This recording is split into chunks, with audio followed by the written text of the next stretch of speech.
Hello, everyone, and welcome to the Waiting Room, the show that challenges you to thrive, not just survive in every area of your life.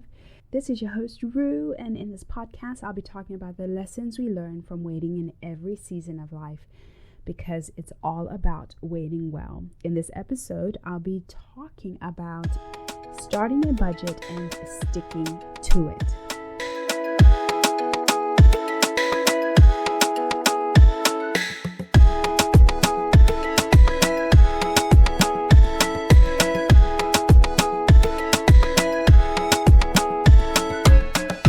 This is the third part in the financial series I'm working on, and the first two episodes I talked about financial health and why it's important to be good with your money, and talked about what your financial personality is, whether you're a saver, a spender, or wherever you fall in between that spectrum. So today I'm going to talk about what budgeting is and why it is important. Okay, so a budget is an estimate of income and expenditure for a set period of time.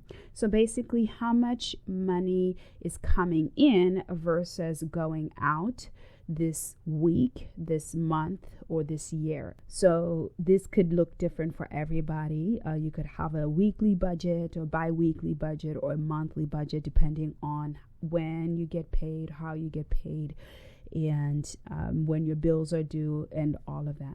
Yeah. So why are budgets important? Why is it important to have one? You need to tell your money where to go instead of wondering where it went. You need to know of all X amount of dollars that came in, so much went to my house, so much went to my car and insurance and gas, and this much went to bills, this much went to groceries, and then you're not getting to the end of the week or the month and you're wondering, where did my money go? Why can't I afford my utilities? Why can't I afford this? A budget ensures that you will always have enough money for the things you need, day-to-day living expenses. So it's important to have a budget because you have your daily expenses, your day-to-day necessities, your rent and your utilities, groceries, gas. And then you have the things that you don't always purchase, like new tires or washer and dryer. You purchase those every few years, but you still want to be prepared for it so that when your tires do go out, or if your washer and dryer have reached their life expectancy, you are prepared to buy new ones. How do you create a budget? You can use a spreadsheet, you can use templates, you can use a ledger, good old-fashioned notebook and paper. There's so many tools out there to create a budget. There's no reason not to create a budget. So what you want to do is write down all of your sources of income. So if you're a single income household, your main employer, if you have a side gig, include that. So how much money is coming in? If you are dual income, add everybody's income, right? And then write down your expenses. How much money is going out? How much do you spend on your house, whether it's rent or mortgage, on your car for insurance, oil changes, gas, your debts. Do you have student loan debts or credit card bills, groceries, gas, etc.? So any money that's going out, add it all up. And then you want to subtract how much you are spending, your expenses, from your income. So your goal is to have money left over, okay? That means you're living within your means or below. But if you're in the negative, that means that you're spending more than what's coming in.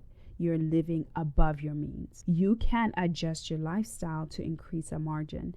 You might not change your income. You might not be making more money, but you can spend less. That way you have more money left over. Whether it's canceling unnecessary subscriptions, like, do you really need all those streaming services? Do you really need those food delivery subscriptions, or paying for Pandora, or whatever it is, when you can get by with just a free version of it?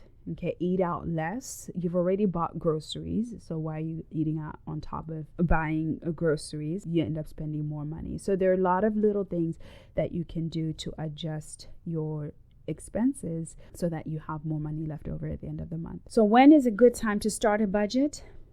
Now, today. If you haven't already, don't put it off.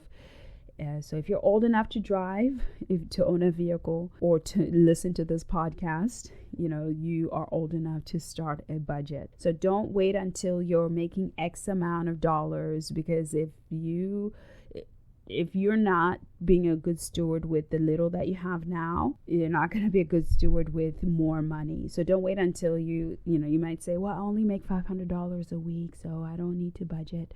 Well, it's going to be hard to manage $5,000 a week if you're not managing $500 a week, or whatever it is that your income is. So start now. Don't put it off.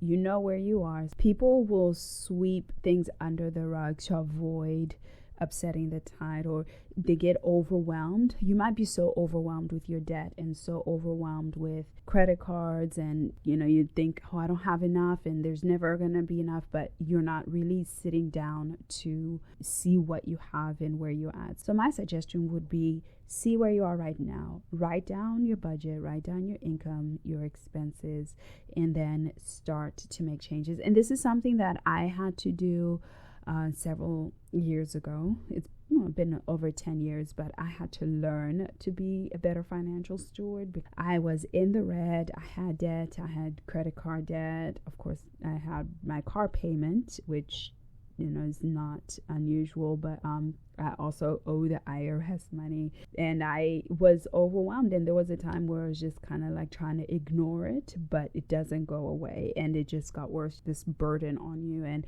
I was not being a faithful steward, and I just had to ask God to help me, and He did. And I started writing down, creating a budget, writing down my expenses and my income, and making necessary adjustments, paying off things that I needed to pay off, even though it hurt, saving money, putting money aside to pay off debts and things like that. But over time, it does pay off. It did pay off. And, I'm now debt free. I don't owe anybody money. My car is paid off, and that's all God's grace. It's not like was this like super disciplined person. That's something I had to learn and be willing to learn. I think the most important thing is that you're willing to change instead of just doing the same thing over and over and over again, expecting a different result.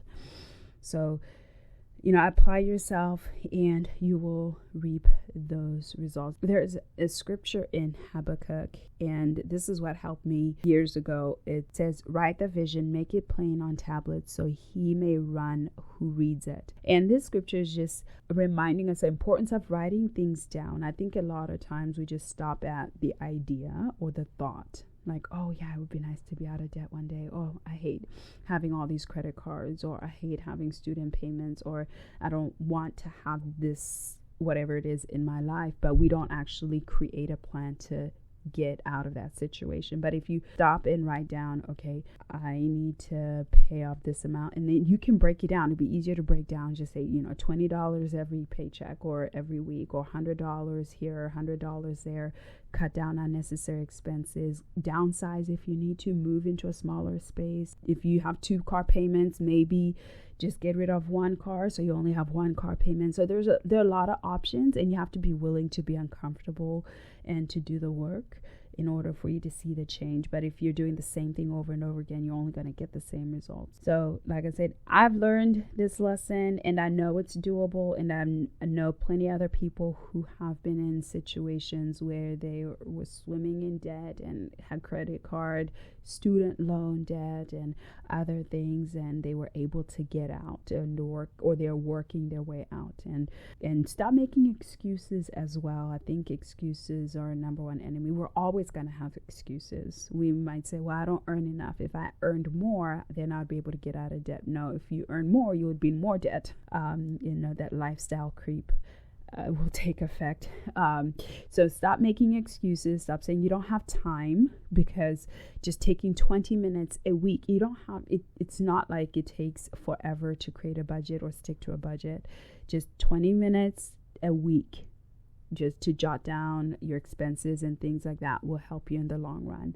So make the time, put the effort in, and see what happens. So I know this was a short episode, but it's like I said, I've been talking about finances, so you can listen to the last 2 episodes, and as we continue on the conversations, just different aspects of how finances affect our lives and what we need to do to be better financial stewards, because our financial health does affect our spiritual health. It does affect our mental health and our physical health as well. You'll be surprised how all of those are connected. So moving on to the book recommendation for this episode, I recommend the same book I've been recommending for the past few episodes, which is Get Good with Money by Tiffany Aliche.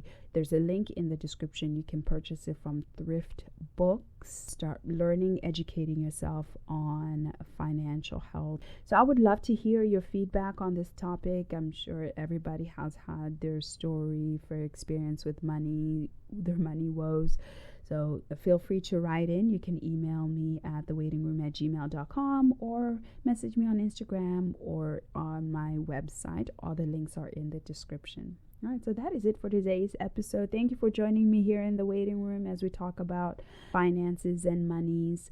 Tune back in for my next episode. In the meantime, I need your help getting this podcast to as many listeners as possible. So please share with a friend or with anyone you think would like to listen or who needs to listen. And if you're listening on an Apple Podcast, feel free to leave a review as well.